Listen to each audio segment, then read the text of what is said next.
Yo, what's going on, everybody? It's Devin Thomas back with another episode of Unscripted.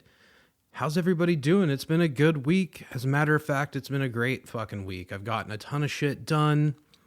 You know, just fucking slaying dragons out here. But anyways, yeah, what have I been up to this past week? I know I'm saying I get a ton of shit done. Yeah, I've been conceptualizing some shit for a new movie. I'll talk a little bit about that. Been just kind of on the artistic grind. You know, I've been working on, you've seen some of the posts if you follow me on social, but I've been kind of posting about trademark and copyright and really locking in IP. I think it's really important to not just do if you're an artist and if you can afford to do it, which I understand not everyone can, it's expensive, but when you're in a position where you can afford to copyright your stuff or trademark, protect your intellectual property to the fullest extent, that's a really, really big thing to do. Sorry, my fucking water jug. I don't know if it's in the shot, but anyways, back to what I was saying. Yeah, you know, you don't want to, fucking have somebody take your idea, right? And I know I talked about Slugger on here recently, and at the time I was going through the process of trademarking and copywriting. I'd already had published work, so the IP was pretty protected. But, you know, it's not even that I'm afraid someone's going to take it, but if someone did, wouldn't you want to be protected? You know, so that's why I do it. And you'd be surprised at what you can find that you can, like, you know, trademark that might be very valuable to you or protect you in the future, because you want something that's actionable in the future. If you ever had to go to like court or some sort of litigation over your intellectual property, having these trademarks, copyright, all the things in place that are done through the proper, you know, regulatory bodies, it protects you and it keeps you in a position where you don't have to worry about, oh, like my good idea might get taken or somebody might use it in the context you want to use it in. And it gets a little bit more specific than that. But if you're creative and you're worried about shit like that, you know, I'll talk about it here, but I think you should also educate yourself. One thing I've noticed is that the biggest enemy to anybody, and it doesn't have to do with just creative stuff. I've noticed a lot of what I say here is relative to bigger and broader things, but informing yourself it's like the cheesy quote you'd hear in school, like knowledge is power. Knowledge is 100% power. And if you have knowledge and you're well informed, and this goes into any part of your life, it's going to be very hard for somebody to try and tell you otherwise. And by otherwise, I don't mean necessarily, it's not always a manipulative situation where someone's trying to be conniving, but when you know the truth, you can use the truth to defend yourself and protect yourself and keep yourself in a position that is, I'd call it optimal, but really just a safe position. You want to be well positioned to do anything you're going to do in life. And with artistic pursuit, you want to make sure that your hard work and the creative thoughts that you've had are protected. And trademark and copyright is one of those big things that it really keeps you protected. You know, I sent some scripts out to a talent floater, and if it ends up on an agent's desk, I want to make sure that, like, I have my WGA registration number there. You can even go further and register it with, like, the U.S. Copyright Office, etc. But just having the minimal protection. I understand the moment you create IP, it's protected, but, like, just go the fucking extra mile. Get that $25 filing fee with the WGA or WGA East, whoever you're with, right? I'm on the West Coast. So having that on there, though, it not only is legitimizing in the sense of like, oh, this is protected, it also shows people that you're fucking serious. Like, you're not like, well, maybe my idea gets out there and it gets used. You're like, hey, I think it's good. I hope you think it's as good as I think it is. And I hope that you see that I'm protecting the idea because I really believe in it. And it's just a little thing. And you just, you know, you never want to get, it's like a CYA, cover your ass. You never want to be in a position where you're vulnerable. And after you've invested time and, like, it's kind of like, this is a little relative, but, like, you know, I mentioned, like, oh, on Peninsula Nights, I fucking backed up the footage, like 3 different hard drives, etc. Like, it's an insurance policy. I don't want to go out and spend, you know, 100 hours of filming and doing, like, pretty much backbreaking work when you're making a movie. And it's kind of an in the moment thing. You can't get everybody back together. You can't really go back. You never want to go back and reshoot if you don't have to. And you certainly don't want to do it because you didn't back up the footage or keep everything organized where you were able to, just in case a hard drive failed, even though the percentage rate is low, just fucking, why even risk it? Don't risk shit if you don't have to. So yeah, that's one thing for creatives that I've been kind of like, I've been doing this past, like, you know, month, is copyright, trademark, protecting yourself, do all the little things. You know, it might cost you a little bit of money. And once again, I understand not everybody has the money to do these things. And, like, do what you can. And you're always playing at your own pace, in your own tempo. And if you could take that advice, just, if you really believe in something, just make sure you try and protect it as much as you can, because this advice is for you, and to make sure that you just aren't in a position that's vulnerable, But anyways, the copyright thing, that's been on my mind a lot. Trademark thing's been on my mind a lot. I've also been thinking about just, I talk about it a lot. And if you do follow me on social, I do post quite a bit about, action over everything. And like, I've been really reflecting on that, kind of like the stoicism, philosophy that I kind of pull out of Marcus Aurelius's handbook. If you haven't read Meditations, by the way, or any of the stoicism, just start Googling it and start getting yourself informed on stoicism. It's such an important philosophy to live your life by, because when you are a stoic, and it's not easy, but you become a little bit more bulletproof, and you become a little bit more like, hey, self-reliant. And I don't mean like you can't have like dependency on other people, but like you really want to get to a place where you don't need external validation. You want to get to a place where you feel like, my biggest enemy in life is myself. And if I can beat myself through discipline and action and just working, you can pretty much do anything. And I don't mean you're invincible or you can't fucking fail. Everyone fails. And it's important to fail. Failure is growth. Like, I've said this so many times, but like, the more you fucking fail, the more you fucking learn. And experience is the biggest teacher in your life. Man, I've had experiences that I've just been like caught up on in the last few years that I've just hated. I thought these experiences were going to ruin my life. And you know what? I'm so glad they happened, because those have been the biggest teachers in my life. I've gotten smarter. I've gotten stronger. I'm more well-informed. I know when someone's trying to, quote unquote, fuck me over, and when they're not. And that also, like, it transcends just your business life or creative life. It goes even into your relationships, how you value yourself and how you value other people in your life. It's just so important. Like, and maybe I was late to it. I don't think so. I think, stoicism is something that comes into your life after you've kind of gotten through the, I talked about it the other day, but like, the terrible 20s, like once you get through the turbulent, terrible 20s of your life and you kind of come out kind of chewed up and spit out on the other side, you have this, like, I don't even call it a moment of clarity, but you have an epiphany, a realization that like, wow, all the shit that's been happening to me is probably a little bit because of me.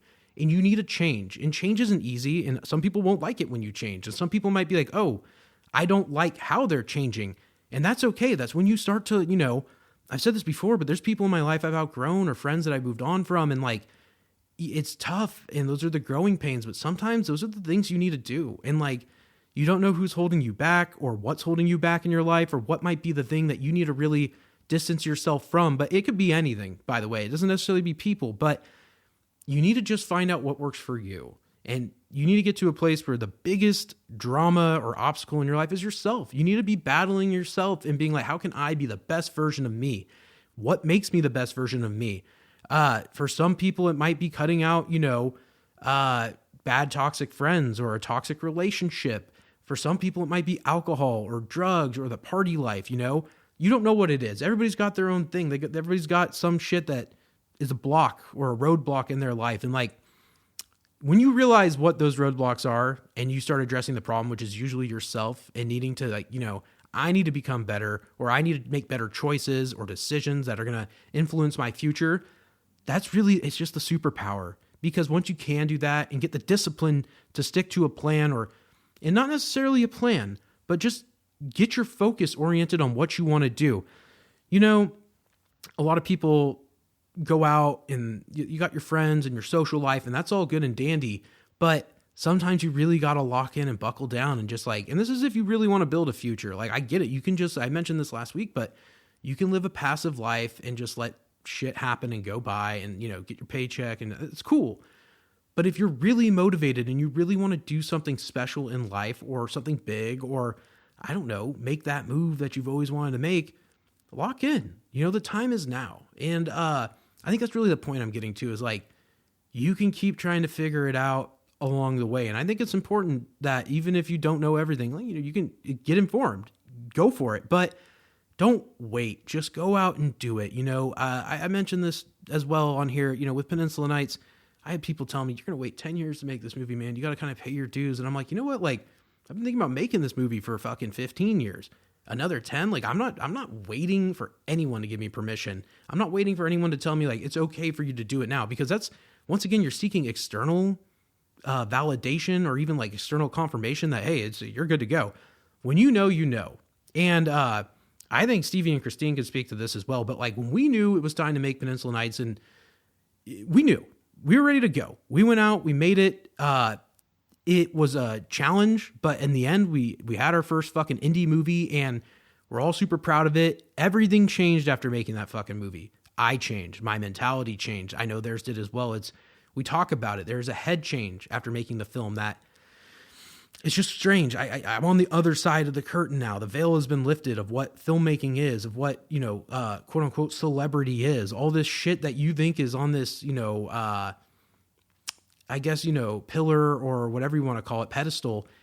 It's not what you think. And once you get over there, you're like, holy shit, like they didn't want me to know this. They didn't want me to know that this is how it's done and that it's not glamorous. It's not easy. It may not even be fun necessarily to do it, but like, that's what makes the reward so sweet, is that making films, writing movies, acting in movies, all of this shit that pertains to production, post-production, distribution, it's not easy and it's hard work. And they don't want you to know that it's not even that they don't want you to know that it's hard, but they just don't want you to figure it out. And that's what Hollywood's probably fucking hating right now. They don't like that independent minds and young people are figuring out how to get in when they're not attached to somebody by family or they don't have a legacy in the business. The outsiders are getting their chance to come into Hollywood, and I wouldn't say it's digging into their bottom line or anything, but there's a new batch of filmmakers that are hungry, that aren't waiting for permission, that are saying, fuck it, I'm going against all odds, and I'm going to bet on this table. I'm putting my chips on the fucking Hollywood table, even as an outsider. For guys like me, it's going to be hard. It's going to be a fucking uphill battle the whole way to get into this system and break into Hollywood. And I know that. And you know what? Once I accepted that and said like, hey, there's no one coming. The cavalry's not coming. No one's coming to help you make your fucking movie. You want a movie, man? Go make it. Once I accepted that, everything got so much easier for me because my reality changed. I used to think coming out of film school or even coming out of high school, I'd get a degree in fucking screenwriting, and I'd get in and I'd get a job writing. That's not how it fucking works. Half those rooms are filled up with people that have been waiting for their chance for years, that have done the dog work. They've worked the table, the assistant's desk, secretary, or they've, writer's assistant, etc. And I respect that and I get that. That is one way to do it. I didn't go to the nicest university. I went to a great film school, but that didn't equate to job. That didn't equate to, oh, you're going to be a filmmaker just because you got, your degree. It's just not how it works. And I think for a lot of people, that's how they think it works. And when it isn't that, you get very confused. You're like, well, what do I fucking do? I've invested so much into this. This is what I'm doing. Well, that's what I've been saying all along. Like, that's when you got to really like have that like quote unquote come to Jesus moment and say, it's me. I've got to do this if I want it to happen. You want to be a movie producer? You need to go find a team, talented director or talented writer, talented actors, and put it together. It's on you to make that fucking movie happen. I'll reference somebody really quick. Lawrence Bender, he didn't discover Tarantino, but he and Tarantino became friends.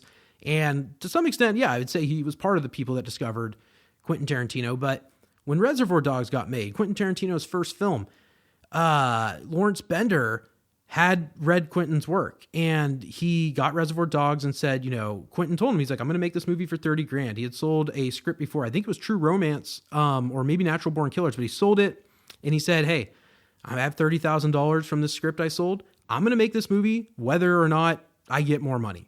That's what he told Lawrence Bender. And he said, you know what? I believe in it. It's time for me to do it. And this is around the same age I made Peninsula Nights, 29 to 31.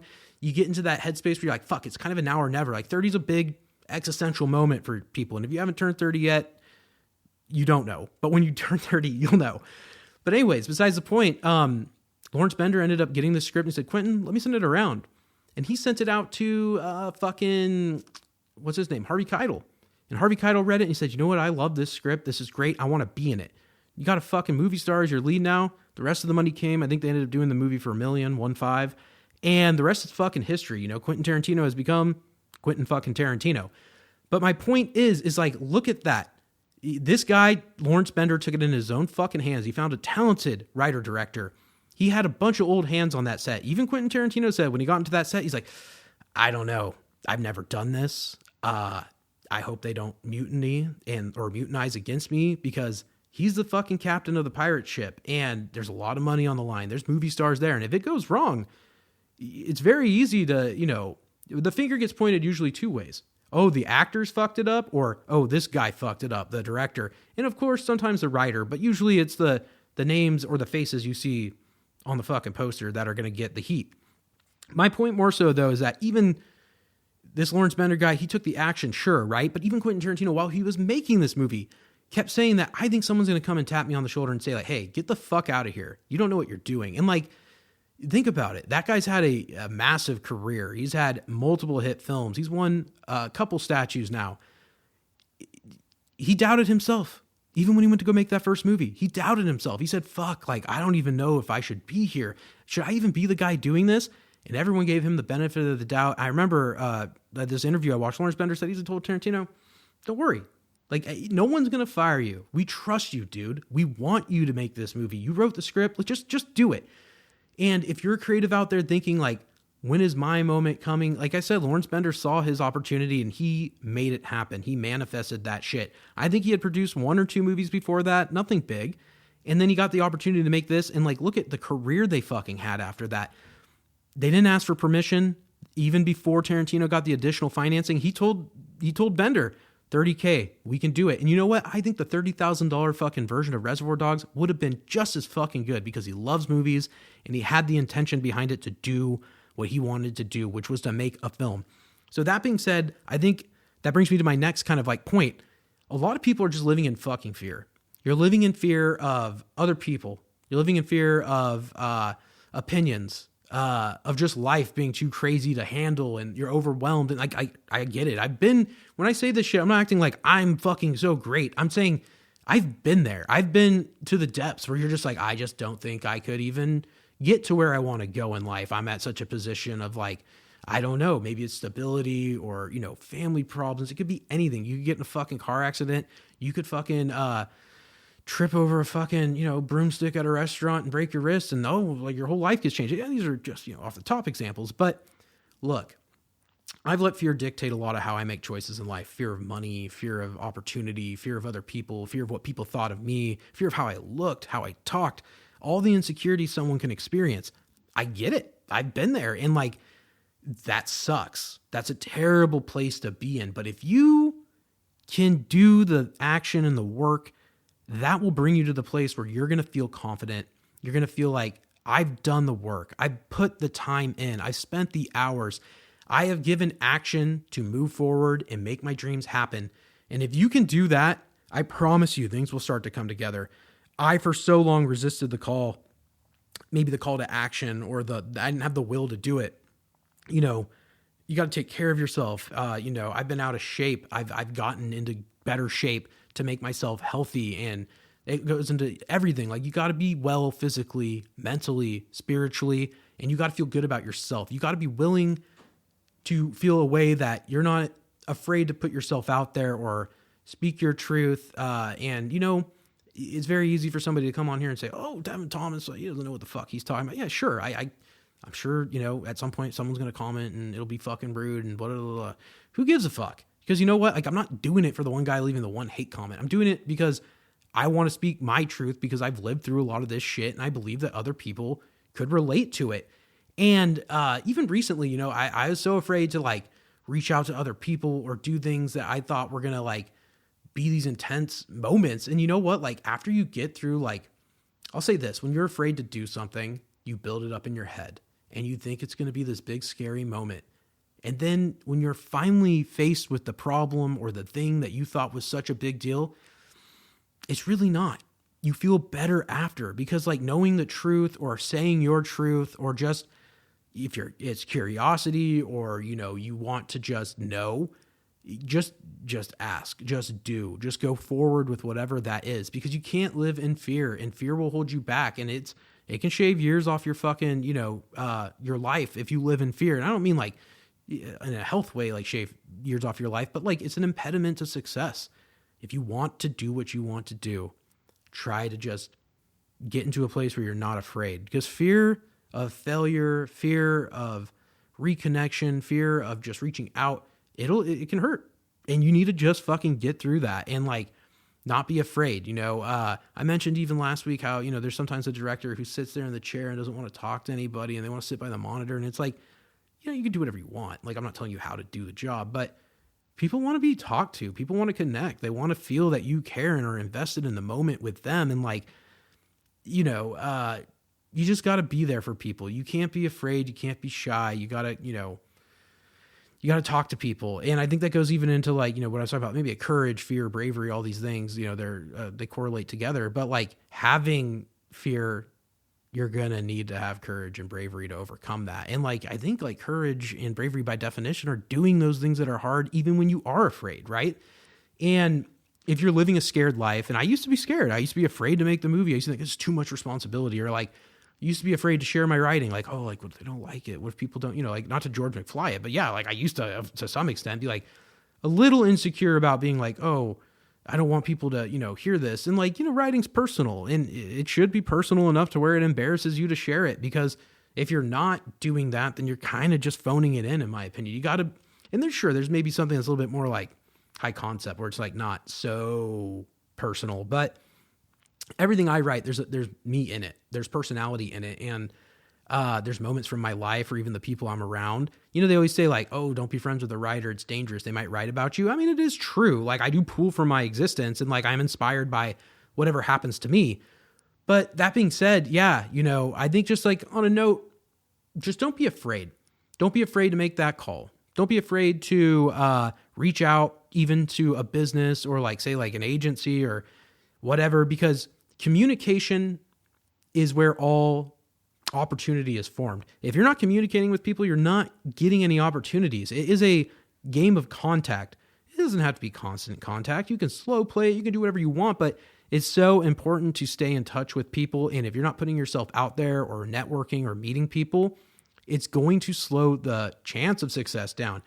Maybe you can get lucky at home with just, like me blasting YouTube videos off into the, cyberverse, but I think it's more than that. I think that just doing that alone isn't enough. You need to continue to, how do I say this?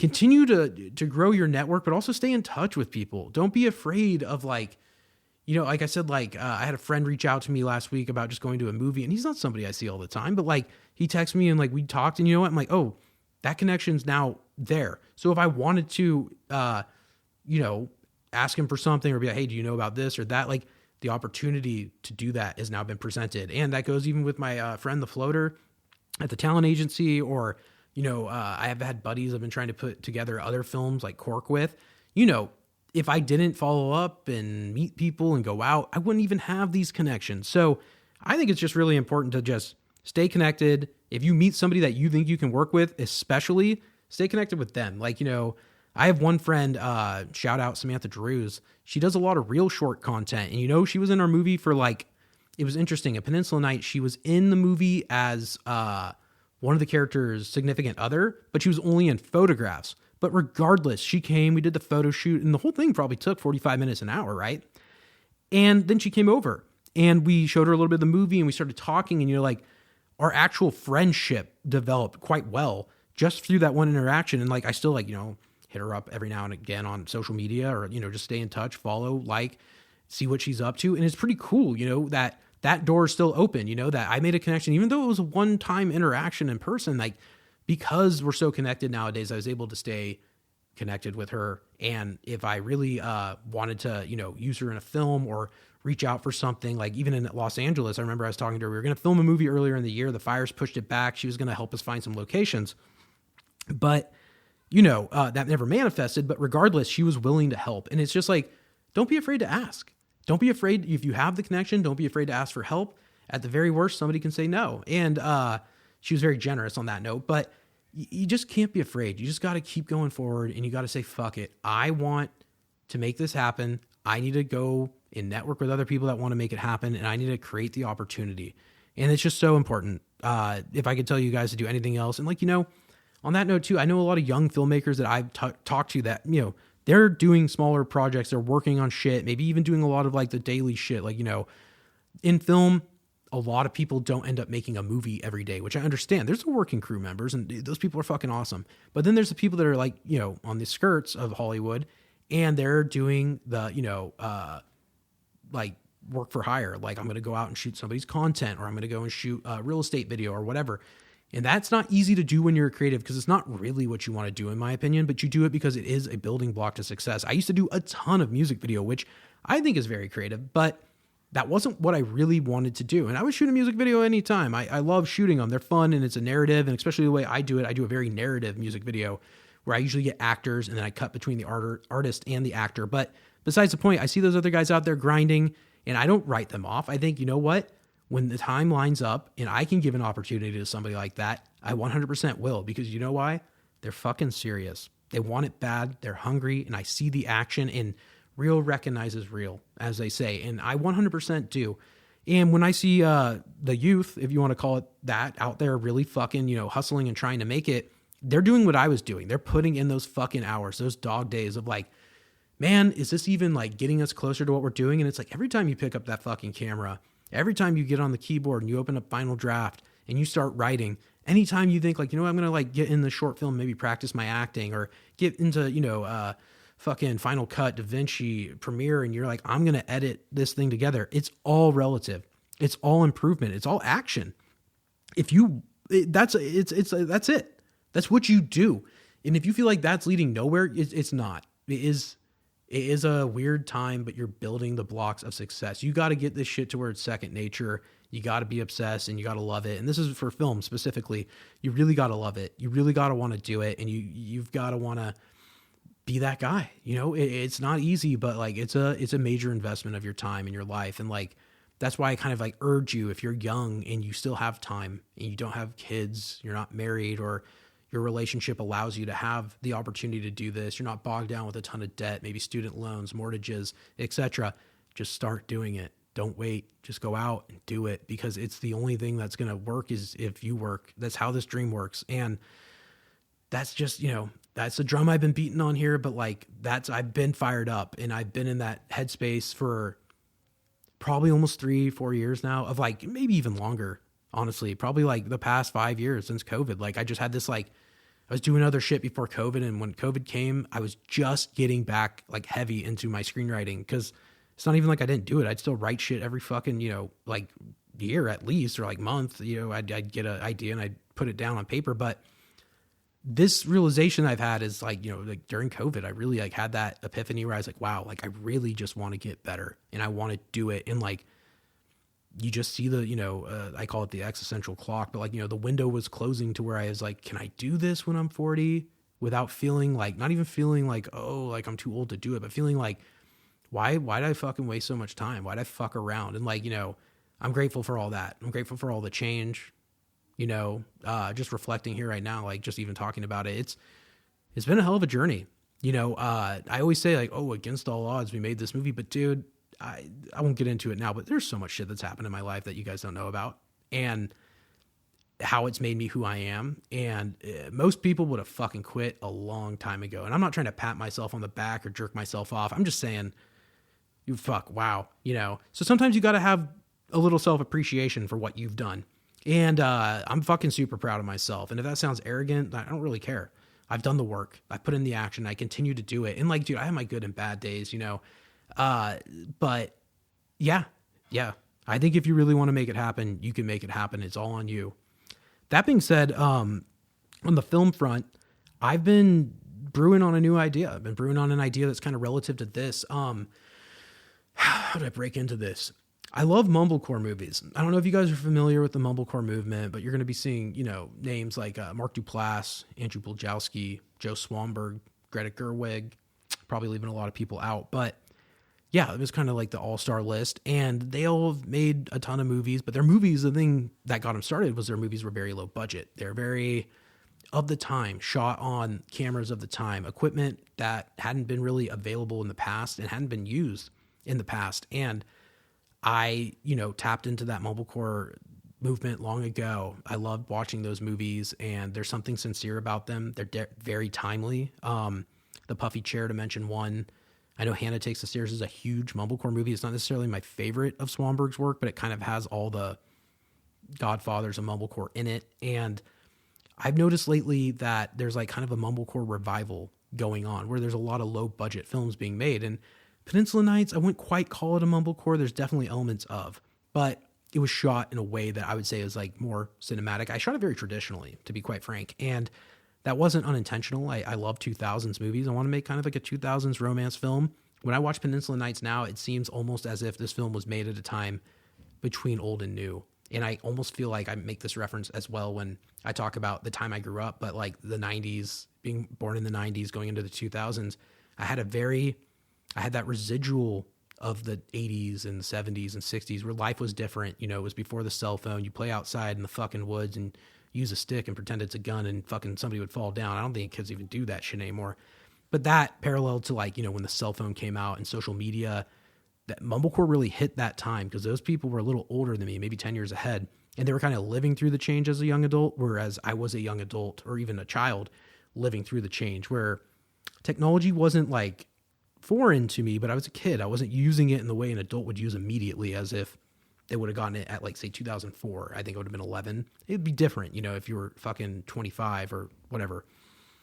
My point more so is that these films, especially Mumblecore, were, you know, kind of in that moment where like film was transitioning. The digital camera and digital editing software was coming out in the 90s and the 2000s, and you could get, you know, a Panasonic camera or a Canon or Sony that shot a pretty good picture. It still wasn't, you know, what these cinema cameras and shit are today, but like, yeah, it didn't matter. Another reference I'd like to make is like Quiet City. It's a movie that like, it was shot in a similar fashion. I'm pretty sure like Panasonic or something like that. And it could get made today, but now it would be this like spectacle, it'd be this super squeaky clean rom-com movie. Whereas like Mumblecore was like improv and it was just happening. And it was like reminiscent of even Cassavetes and that kind of, you know, indie film movement that was happening even in like the 60s and 70s.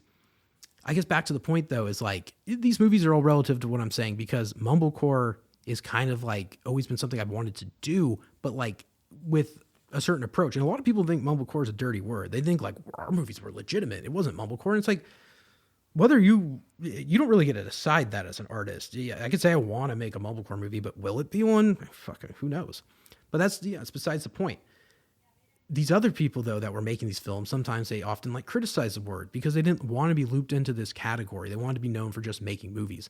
And I respect that. But this movement was different. These movies had a certain tone. They were very raw, honest, improvised. They felt almost like voyeurism. You watch them and you're like, should I even be watching this?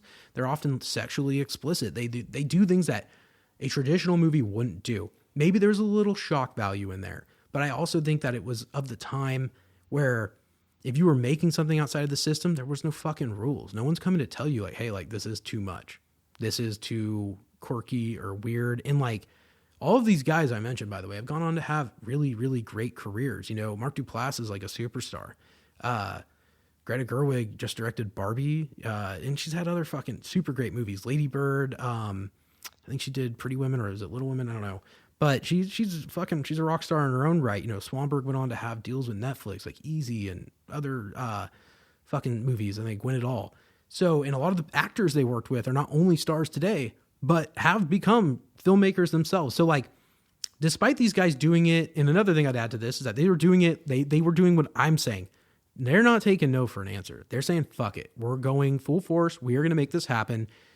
If you want to join us for the success, great. But like in the meantime, like they're doing it on their own behalf. And a lot of these guys talk about how like it took a long time to crack in, but eventually Hollywood wanted a piece and, you know, the rest is history. Their careers blossom. But yeah, this idea that I've been circling in on is more Mumblecore, more relative to what I'm doing now with like the podcast and shit, where I'd probably have Stevie co-direct it with me, maybe no script, maybe a light outline, but I just kind of play myself as this like podcast character.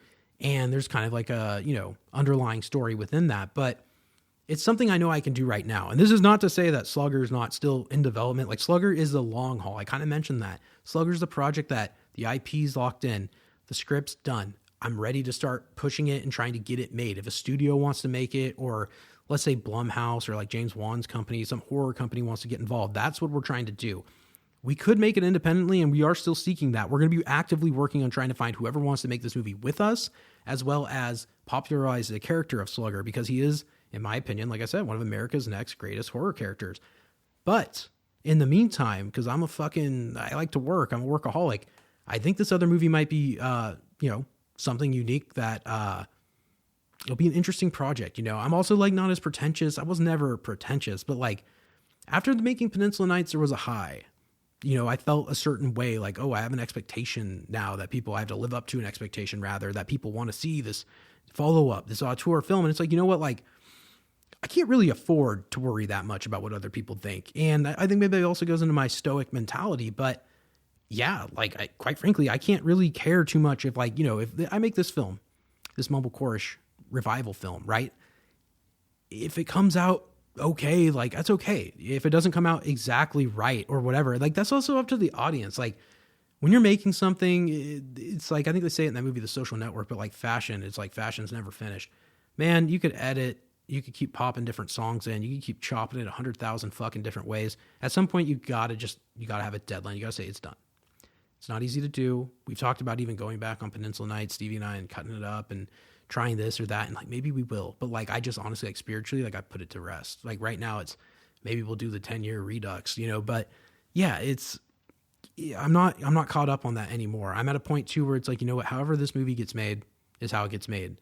I know one thing that'll happen when I make this movie. It'll be honest as fuck and it'll be real. And I think people want that now. They want the connection. They don't want to be watching something that's so manufactured. Like, I'll say this, in the last 5 to 10 years, I feel like everything that's come out since Netflix has become like a juggernaut has just been hyper clean, hyper squeaky, and like polished, and everything is so written and it's perfect and it's great.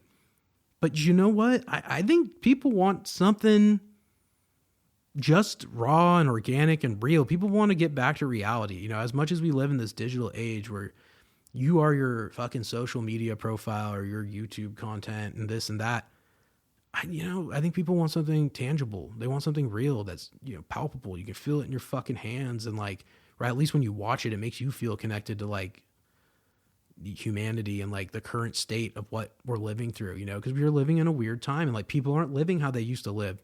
My generation, especially millennials, like, we're not getting married the same way people are getting married. There are people, but we're not having kids the same way people are having kids. It's just a different generation. And maybe we have like a extended adolescence, we're just, our 20s are in our 30s now. I mean, it's generous to say, but like, I think a lot of people do think that. And I think people are living longer and health is better. And we're just living in a different time. And like, that's one thing I respected about Mumblecore too, is it really is like, it puts a timestamp on the type of people and the type of time. Like, if you go back and watch a movie like Nights and Weekends, it's Joe Swanberg, Greta Gerwig, co-directed, co-acted, very great film.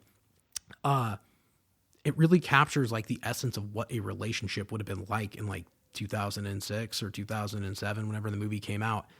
It's important to watch movies from like different decades too. And I guess in this case, specifically Mumblecore films, because they brought a truth out in a way that you really like couldn't have got from like, if you watch like, okay, 07, 06, let's say like Hitch.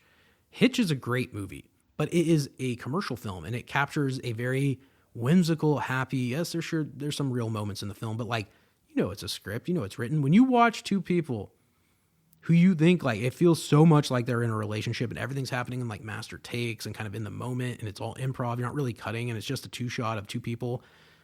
It's different, it hits different. There's some sort of like, there's a lot of weight to it, I guess. And like, I'm not trying to make the most artistic, like gravitas, like fucking heaviest film ever made, but I'd like to make something that's truthful to not just me, but to, I think, the millennial identity in 2025.